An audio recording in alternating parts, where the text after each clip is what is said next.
नमस्कार दोस्तों, स्वागत है आप सभी का।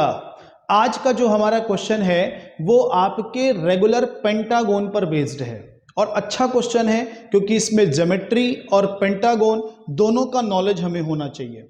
तो देखते हैं क्वेश्चन क्या है। पहले क्वेश्चन एक बार रीड आउट कर लीजिए, एक बार अपने से ट्राई भी कर लीजिए। तो क्वेश्चन कह रहा है कि P Q R S T is a regular pentagon, point C is inside the pentagon such that triangle C S R is an equilateral triangle, what is the value of angle R C Q.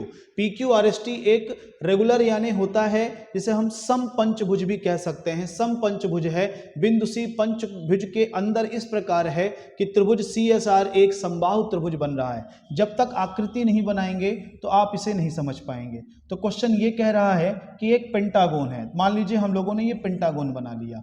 अब इस pentagon में थोड़ा सा ध्यान रखिए, ये regular pentagon है तो जो इसके कोण होंगे उसके हिसाब से अपन बनाते हैं जिससे 90 डिग्री ना बने, है ना, 90 डिग्री ना बने। चलो मान लीजिए नाम रख दिया P Q R S T, question ने खुद बताया था P Q R S T.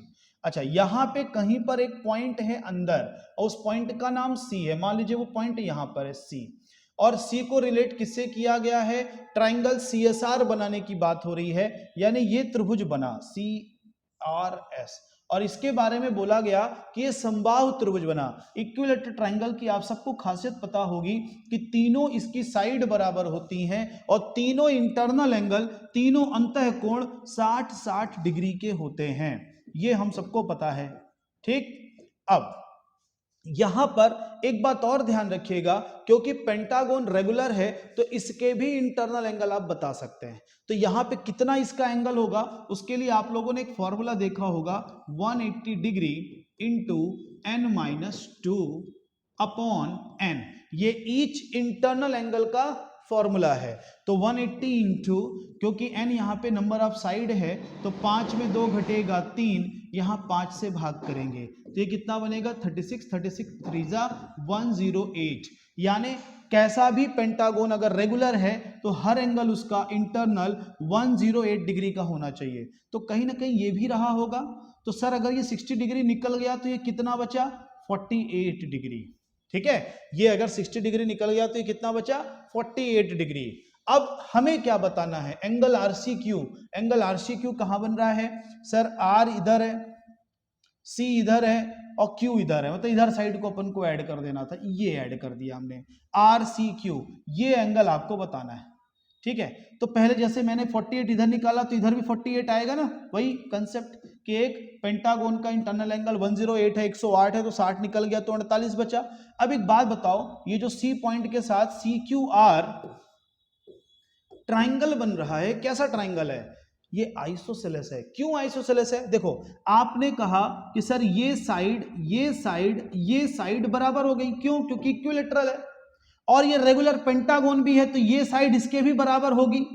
तो जब ये ए और बी बराबर हैं और बी और सी बराबर हैं तो ए और सी क्यों बराबर नहीं होंगे।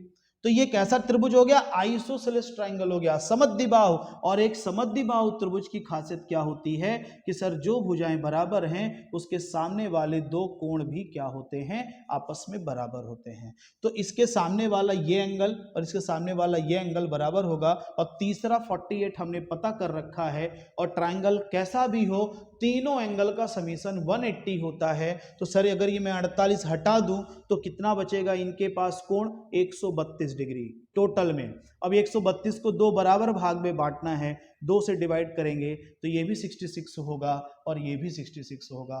तो जो हमसे एंगल आरसीक्यू पूछा गया है, आरसीक्यू ये वाला, इसकी वैल्यू आएगी 66 डिग्री, यानी बी ऑप्शन। क्वेश्चन टफ नहीं है, क्वेश्चन बस ये है कि छोटे छोटे कंसेप्ट आपको ज्योमेट्री के पता होने चाहिए कि रेगुलर पेंटागोन का एंगल कैसे निकालते हैं, इक्विलेटरल क्या है, आइसोसेलेस क्या है, बस इतने पे ही ये क्वेश्चन हो जाएगा। ठीक है, उम्मीद करता हूं कि आपको क्वेश्चन समझ में आया होगा। अगर नहीं समझ आया तो एक बार और वीडियो देख लीजिएगा। बाकी फिर कल फिर मिलेंगे एक और बेहतरीन क्वेश्चन के साथ, तब तक धन्यवाद।